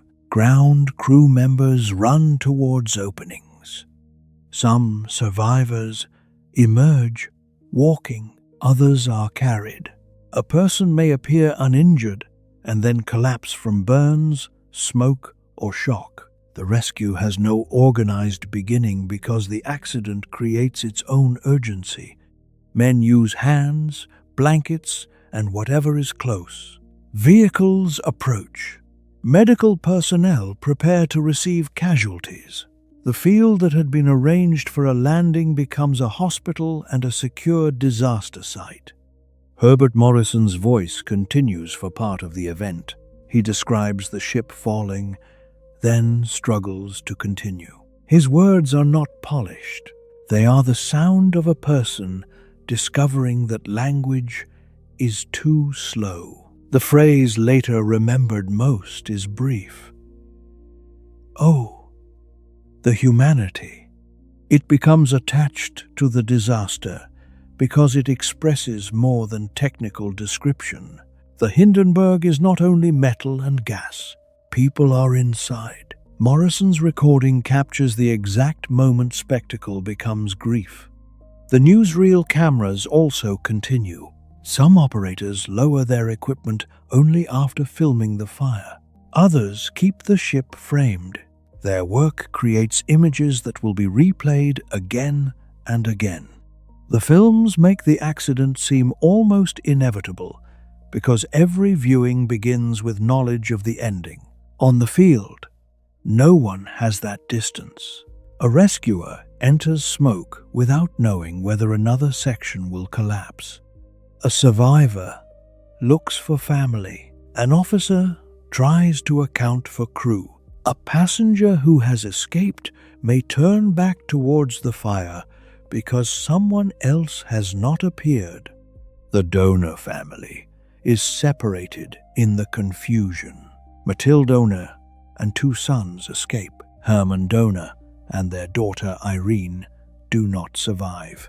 The family reaches the ground in different ways and at different times. For those who live, relief cannot be complete. The burning wreck contains people they love. This pattern repeats across the field. Someone is found. Someone is missing. A name is called. The manifest is not immediately available in a perfect, usable form. The passenger list and crew assignments must be reconstructed while the injured are taken away. Fire damages documents. Language differences complicate communication. The first reported death toll changes as hospitals and officials gather information. Captain Pruss is taken for treatment. He has burns but will survive. Ernst Lehmann reaches hospital alive, badly injured. He will die the next day. The commander and senior observer, men who spent careers presenting airships as safe transport, are now separated by survival. Lehmann's death makes the disaster not only a loss of passengers and crew, but a loss of institutional memory. Other crew members die at once or later from injuries. Alan Hageman on the ground becomes the 36th fatality. The number matters because public memory often says 35 died in the Hindenburg, 35 were lost aboard, one more life was lost beneath it. 62 people survive. The proportion is remarkable. The vessel was filled with hydrogen and destroyed by visible fire in half a minute. Yet nearly 2/3 of those aboard escape. Location explains part of it. The fire begins near the tail, while passenger rooms lie farther forward. The airship is close to the ground. The hull descends gradually enough for some people to wait and jump from lower height. The passenger deck is not at the very top of the envelope, but in the lower section. Ground crews are present immediately, and chance distributes danger unevenly. The famous photograph freezes the Hindenburg at its most impossible moment. Survival occurred in movement between frames. A window dropped closer. A hatch opened. Water fell. A rescuer reached one person before another beam came down. This does not make the disaster less terrible. It makes the event more precise. History is rarely contained by the image through which it is remembered. As evening darkens, the fire is brought under control. The enormous wreck lies across the field. The mooring mast remains standing nearby, the destination never reached. Ambulances and private vehicles carry the injured to hospitals. Officials close access. Reporters send the first accounts. Telephone lines spread the news before the recording, and film can travel. In Germany, families wait for names. In America, radio bulletins interrupt ordinary evenings. The Hindenburg left Frankfurt as a symbol observed by thousands. It ends at Lakehurst as a message heard around the world. Survival does not end at the edge of the wreck. Burns develop. Smoke affects breathing. Adrenaline fades. People who ran from the field later understand how close they were to death. Hospitals become the next setting of the story. Doctors treat injuries caused by heat, falling, impact, and smoke. Some patients speak clearly. Others cannot provide details. Reporters seek descriptions almost immediately because the public wants to know what happened inside. The survivors remember fragments: a tilt, a flash, a shout, a window, the ground rising. Memory formed during extreme stress is vivid, but not always complete. Investigators will compare statements carefully. One witness saw fire before hearing a sound. Another heard a detonation first. A person on the port side saw something hidden from someone on the starboard side. Crew members inside the tail experienced conditions different from passengers forward. No single witness saw the whole accident. Werner Franz tells how water from a ballast tank poured over him and how he escaped through a hatch. His story becomes one of the clearest examples of chance creating survival. The water did not extinguish the fire around him. It gave him seconds and protection. He ran so quickly after landing that rescuers initially tried to send him back, mistaking him for someone approaching danger. Only then did they understand he had come from the ship. Joseph Spey describes his escape through the window. His body, trained for performance, responded to height and balance. He survives, but Ulla, the dog he visited during the crossing, remains aboard. Small losses can carry emotional weight separate from the death toll. The kennel was placed where animals could be cared for, away from passenger cabins. In the fire, there is no time to reach it. Members of the donor family recover while learning who is missing. Other families experience similar uncertainty. Some survivors return to the site later. Others never wish to see it again. Captain Pruss remains committed to the belief that airships can continue. He argues that hydrogen itself need not end the program, and suspects sabotage for a time. His loyalty is understandable. He has spent years within a technology that succeeded far more often than it failed. One fire cannot erase his knowledge of safe crossings. But public confidence does not operate through engineering statistics alone. The image of the burning Hindenburg is stronger than every uneventful arrival before it. A technology can survive accidents when society still needs it. Airliners will later crash in greater numbers and continue because aviation becomes essential and improves rapidly. Passenger Zeppelins occupy a narrower position. They are expensive, slow compared with emerging aeroplanes, dependent upon special facilities and now associated with fire. Their future was uncertain before Lakehurst. After Lakehurst, it becomes nearly impossible. For survivors, the historical consequences are distant. They need clothing, documents, communication, and rest. Many possessions have vanished. Luggage was stored aboard. Passports, money, photographs and letters burn with the ship. A person may escape carrying only what was worn at the moment of fire. Embassies, companies, and local authorities help reconstruct identity and travel arrangements. The elegant crossing ends with borrowed clothes.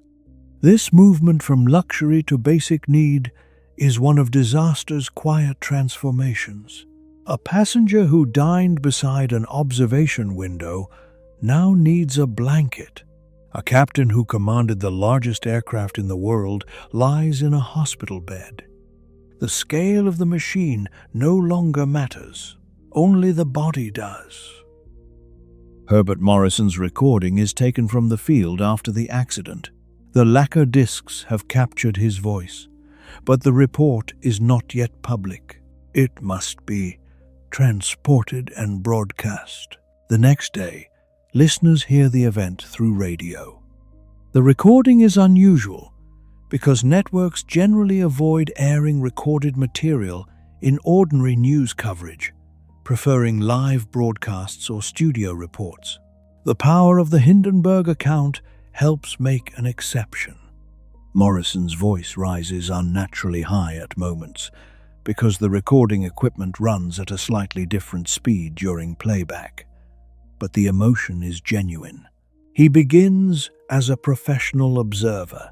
He ends struggling to describe people running from fire. Listeners who never saw an airship now construct the scene through his reaction. Newsreel film follows in cinemas. Photographs appear in newspapers. The combination is devastating for public confidence. Earlier airship disasters had killed more people. The British R-101 crashed in France in 1930 with heavy loss of life. The United States Navy airship Akron went down in 1933, killing 73. The Hindenburg is not the deadliest airship accident. It becomes the most famous because it is recorded so completely. Modern memory often confuses fame with scale. The camera does not measure tragedy fairly. It preserves what happens in front of it. At Lakehurst, the world receives fire from several angles and a voice that seems unable to survive what it sees. The Hindenburg disaster becomes an early example of a mass media catastrophe. People far away experience the same seconds repeatedly. The accident is no longer local. It becomes shared visual memory. For those trying to sleep tonight, you do not need to replay the flames. The recording can remain where history keeps it. Return instead to the engine rhythm before Lakehurst. The ship spent nearly 3 days moving safely. The disaster lasted less than 1 minute. You are allowed to rest in the longer part of the story. Investigations begin quickly. The United States Department of Commerce leads an inquiry. A German commission participates. The wreck is examined. Survivors, crew members, and ground witnesses provide testimony. Film and photographs are studied. The central question appears simple. What started the fire? The answer requires 2 related explanations. Hydrogen had to be present where it could burn. Something had to ignite it. The most widely accepted reconstruction is that one of the aft gas cells leaked, possibly after structural damage during the landing maneuvers. Hydrogen accumulated near the upper tail. The wet airship and the ground held different electrical charges after moving through storm conditions. When the landing lines touched the earth, parts of the vessel began to equalize electrically. A spark may have crossed between components or between the framework and damp outer covering. The leaked hydrogen ignited. This chain explains the location and timing of the first flame. It also fits the weather. The tail heavy trim and reports of fabric movement near the stern. But investigations cannot prove each step with the certainty of a laboratory test. The wreck was severely burned. The gas itself left little trace. Witness accounts conflict. The reports, therefore, use probability rather than perfect demonstration. Other theories appear almost immediately. Sabotage is considered because the Hindenburg is a symbol of Nazi Germany and because threats had existed around Zeppelin operations. A bomb could explain sudden fire. The FBI gathers information. No reliable evidence of sabotage is found. Later books and films revive the idea because a hidden attacker creates a compelling plot. Compelling plots are not the same as strong evidence. Some theories blame the outer covering, suggesting it acted like rocket fuel. The coating did burn and contributed to the visible fire, but most technical analyses do not accept that the skin alone explains the speed and pattern of destruction. Hydrogen supplied the central fuel. The outer materials shaped how flame appeared and spread. The smoking lounge is also suspected by people hearing the story for the first time. It seems too obvious. But the fire begins far from the smoking room, and the room's controls make a cigarette an unlikely cause. There is no evidence that a passenger carried flame into the hull. Lightning is another simple explanation, yet no direct strike is observed at the moment of ignition. The storm had passed enough for landing operations to begin. Static discharge is more consistent with the timing after the ropes reached the ground.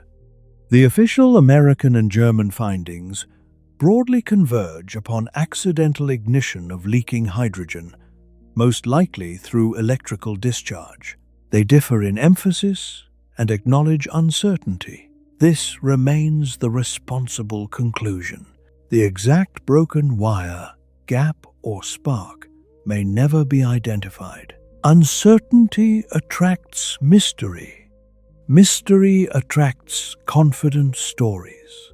A person can claim sabotage, paint, or hidden design failure with greater certainty than the evidence allows.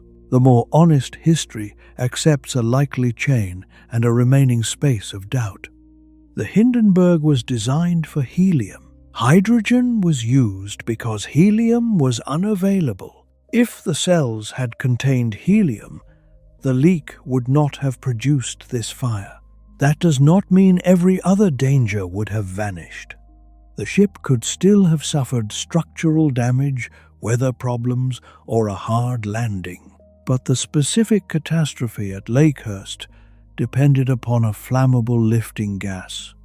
Political decisions, resource control, and engineering compromise therefore form part of the accident. The United States restricted helium export for strategic reasons. Germany chose to operate with hydrogen because Zeppelin experience suggested the risk could be managed. For more than a year, it was managed. Then several conditions aligned. A possible damaged cell, a leak, wet weather, electrical difference, landing lines touching Earth, one spark. Disasters often look impossible beforehand and obvious afterwards. The chain is made from ordinary elements that become fatal only together. The Hindenburg sister ship, LZ-130, is already under construction when the fire occurs. Work continues. It will later be named Graf Zeppelin. It is designed with improvements and completes test flights, but it never begins the passenger service once imagined for it. Helium remains unavailable to Germany. Hydrogen passenger operations no longer have public acceptance. The approach of war changes every calculation. The new airship, and the older Graf Zeppelin are eventually dismantled during the Second World War. Their metal is used for military purposes. The age of German passenger Zeppelins ends not with one formal announcement, but through shrinking possibility. Lakehurst remains a terminal without the future it expected. The mooring mast that waited for the Hindenburg becomes a monument to a route that no longer exists. Aeroplanes continue improving. Engines become more reliable. Ranges increase. Cabins become more comfortable. Airports require infrastructure, but not hundreds of ground handlers holding lines beneath a giant envelope. An aeroplane can be smaller, faster, and operated in greater numbers. The airship's great advantage, calm, long-distance travel, is overtaken by speed and economics. The Hindenburg disaster does not single-handedly invent the modern airliner. It accelerates a transition already underway. The dream of lighter-than-air transport never disappears completely. Blimps continue in advertising, observation, and specialized work. Engineers periodically propose cargo airships or low-emission passenger vessels. The attraction remains understandable. A craft that floats can carry weight without constant wing-generated lift. It can remain aloft slowly. It can offer wide views and potentially efficient movement. But every proposal encounters the old problems of weather, scale, ground handling, and cost. The Hindenburg remains both inspiration and warning. At museums, fragments of the wreck are displayed. A section of duralumin framework, a piece of scorched fabric, a dish or instrument. These objects are smaller than the memory. A visitor who knows the enormous fire may be surprised by how light the structure feels. The ship's power depended upon materials that were strong only when arranged into a complete system. A single girder is thin. Thousands together created an aircraft larger than a stadium. The wreckage was investigated, photographed, and eventually cleared. The field returned to ordinary use. Grass grew where fire had been. People who witnessed the disaster continued with their lives. Werner Franz became an engineer and spoke about his escape for decades. Other survivors avoided public attention. The dead were buried in different countries. The image remained. It appeared in books, films, music, and classrooms. For many people, the word Hindenburg became inseparable from disaster, erasing the successful flights before it. Yet a complete history holds both. The airship worked. It crossed oceans. It carried passengers in comfort. It was a genuine technological achievement, and it depended upon a combination of scale, hydrogen, and operational complexity that left little room for a final failure. Among the objects carried into the fire were thousands of pieces of mail. Letters had been gathered from several places before departure. Some were ordinary messages. Others had been prepared by collectors who understood that a Hindenburg postmark made an envelope part of aviation history. The airship carried mail faster than an ocean liner, and with greater ceremony than an aeroplane carrying sacks unseen. Special cards were stamped, sorted, and dropped at points along routes. The final flight had already collected mail intended for an earlier German journey that did not take place. Those envelopes continued west with the passengers. During the fire, most paper should have disappeared. Some did, but part of the mail survived. Bags and individual envelopes were thrown, protected, or only partly burned. Water used during rescue and firefighting soaked paper that flame had not consumed. Later, Postal workers and investigators attempted to identify addresses and forward damaged pieces. An envelope might arrive blackened at one corner, torn, stained, and marked to explain that it had been recovered from the Hindenburg wreck. These pieces are now known as crash covers. Their value to collectors comes from the event, but their deeper meaning is private. A letter was meant to be read by one person. It may have contained business instructions, family news, or a simple greeting written before anyone knew the journey would become famous. The fire turned private paper into public evidence. A stamp proves route. A postmark proves time. Scorching records exposure. Water stains record rescue. The surviving mail carries the disaster without showing the flames directly. Imagine one envelope on a writing desk in Germany. A pen moves across it. The writer chooses words without urgency. The letter is folded, sealed, and placed into the postal system. It travels to Frankfurt. It enters a bag. The bag is loaded aboard the Hindenburg. For 3 days, it moves above the Atlantic, inside the same hull as the passengers. Then the airship burns. The envelope falls or is pulled from wreckage. Someone dries it. Someone studies the address. Weeks later, it may reach the person for whom it was written. The message arrives, carrying a story the writer never intended. Not every object recovered has this clear path. Metal survives more easily than paper. Pieces of the aluminium framework are collected. Instruments, tableware, and personal items emerge from the wreck. Some are preserved officially. Others become souvenirs in private hands. The ethics of taking objects from disaster sites are different now, but in 1937, fragments spread quickly. A small piece of silver fabric could be carried in a pocket. A bolt could sit in a drawer for decades. Each fragment reduces the giant airship to something held between fingers. This is another way disaster changes scale. The Hindenburg had been too large to understand while standing beneath it. After the fire, people understood it through pieces. For passengers who survived, lost belongings could be replaced only partly. A document might be reissued.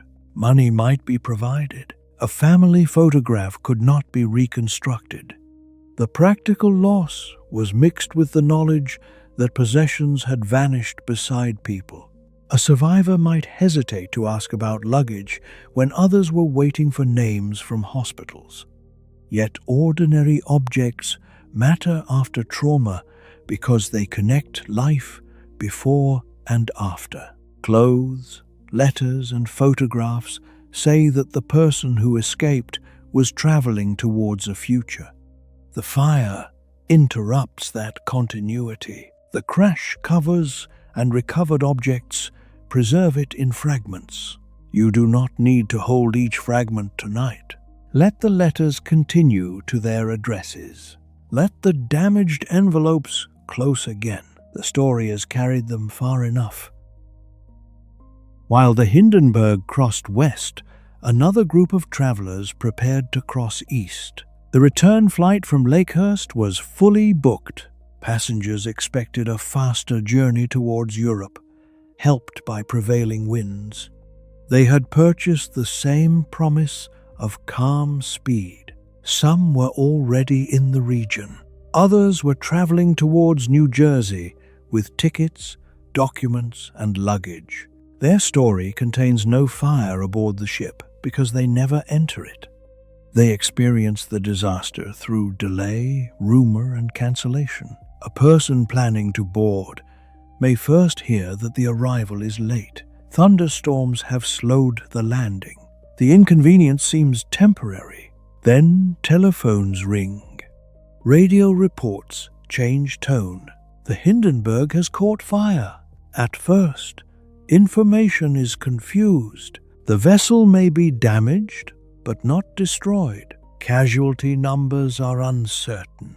Names are unavailable. The future passenger listens while the journey disappears. This is a quieter form of survival. People can be connected to a disaster through an appointment they missed, a ticket never used, or a delay that seemed irritating at the time. The fully booked return flight reminds us that the Hindenburg was operating as transport, not performing a final exhibition. The company expected more crossings. Meals had to be prepared. Cabins would be cleaned. Fuel and ballast would be adjusted. Mail would be loaded. The ship was meant to leave Lakehurst, travel through another Atlantic night, and return to Germany. There would have been another breakfast above ocean, another arrival, another entry in the flight log. The fire removes all of those ordinary future moments at once. Schedules are cancelled. Passengers seek ships or aeroplanes. Employees learn that their work may have ended. The terminal remains, but the service is gone. This uncompleted return journey is one reason the disaster feels like the end of an era rather than only the loss of one aircraft. The route itself burns with the vessel. No replacement Hindenburg appears at the mast. The sister ship will not carry the waiting passengers. The people with tickets become witnesses to a future that closed before they entered it. For the Zeppelin company, practical questions begin immediately. Can another vessel be used? Will the United States release helium? Will passengers ever trust hydrogen again? Can schedules survive investigations and political tension? Each answer moves towards no. The crossing that never begins becomes the first absence in a long silence. Airship timetables disappear. The mast waits. Ocean liners continue leaving port. Aeroplanes continue improving. Travelers choose other machines. There is gentleness in thinking about those unused tickets tonight. A ticket is only permission for a journey. It is not an obligation to take it. The passengers waiting at Lakehurst will find other routes. You also do not need to complete every route your mind presents. A thought can remain unused. A worry can miss its departure. It does not need to cross the night with you. Let the cancelled journey stay on the ground. Before the final lights disappear, there is one more thing to leave aboard the airship: the effort to sleep. People who live with restless nights often know the strange pressure of watching time pass. The room is quiet, but the mind treats wakefulness as a problem that must be solved immediately. Minutes become evidence. The later it grows, the more important sleep seems, and the harder it can be to allow. You do not need to solve that problem inside this story. There is no examination in the morning pages of the Hindenburg. No one is counting how quickly you drift away. The airship does not become impatient if you hear the ending. It crossed the Atlantic at the speed the wind permitted. When headwinds slowed it, the crew did not accuse the sky of failure. They adjusted, continued, and waited for better conditions. You may treat this night with the same patience. A wakeful moment is not proof that the whole night is lost. A thought returning is not an emergency. Let it arrive. Notice it briefly and allow the engine sound to move beneath it. The story can become a wide, gentle background rather than something you must follow. You may lose your place.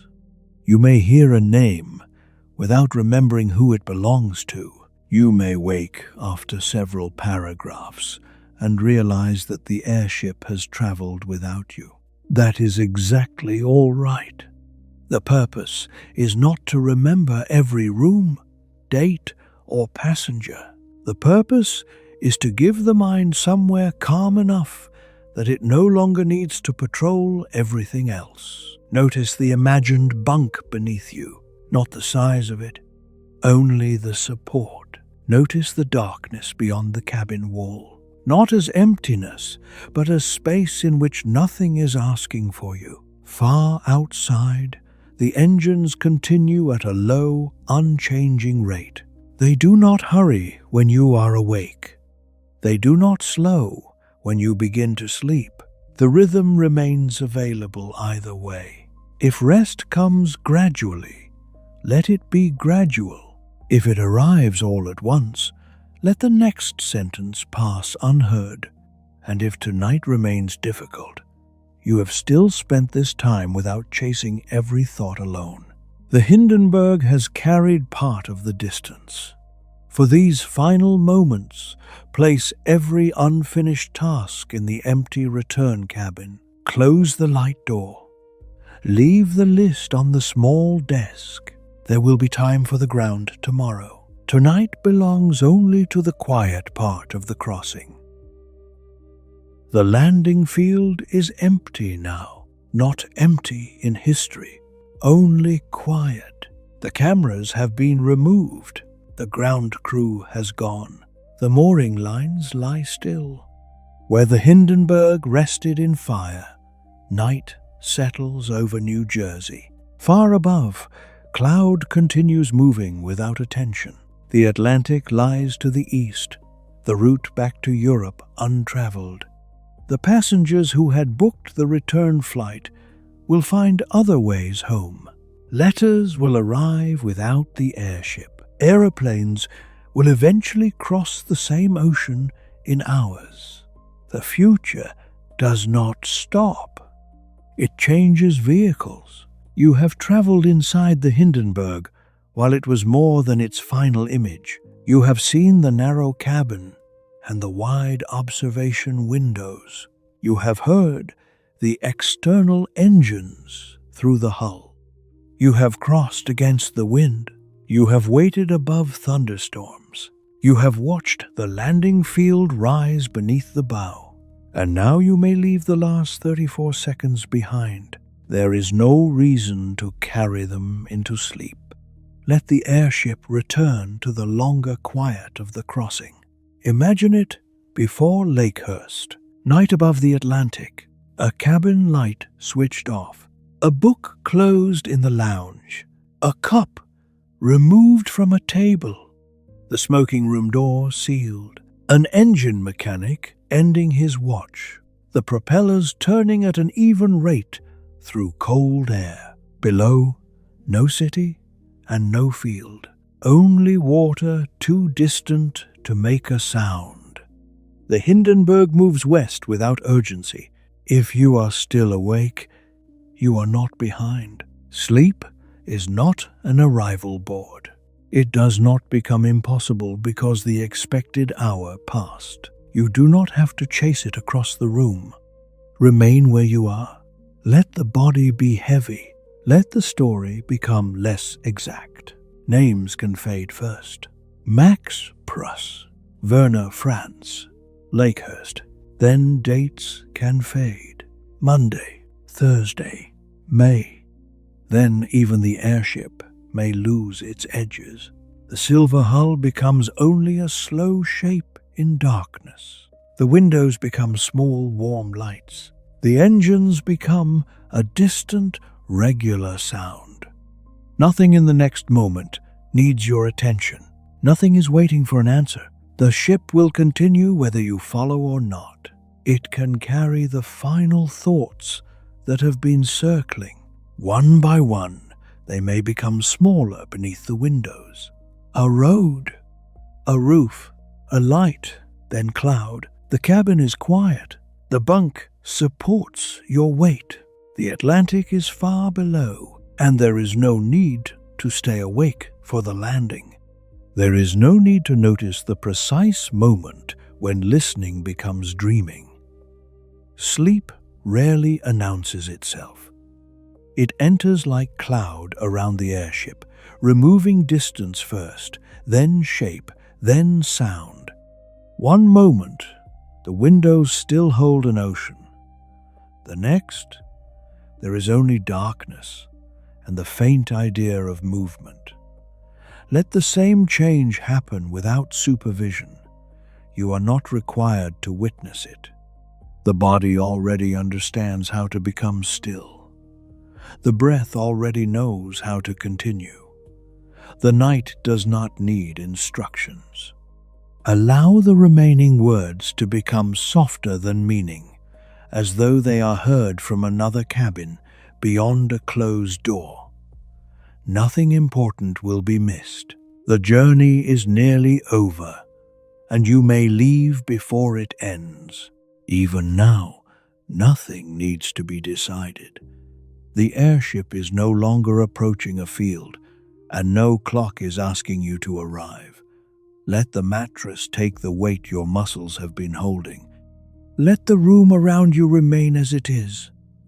A distant thought may appear like a light below the windows, visible for a moment and then left behind. You do not need to follow it down. The Hindenburg continues through the dark at an even height, carrying every unfinished sentence away from the center of attention. There is only the cabin, the steady engines, and the permission to stop trying. Rest does not have to be earned tonight. It may come gently, without announcement, while everything else continues. Tonight, the story can finish without you. Rest when it comes. The sky is wide enough to hold the rest,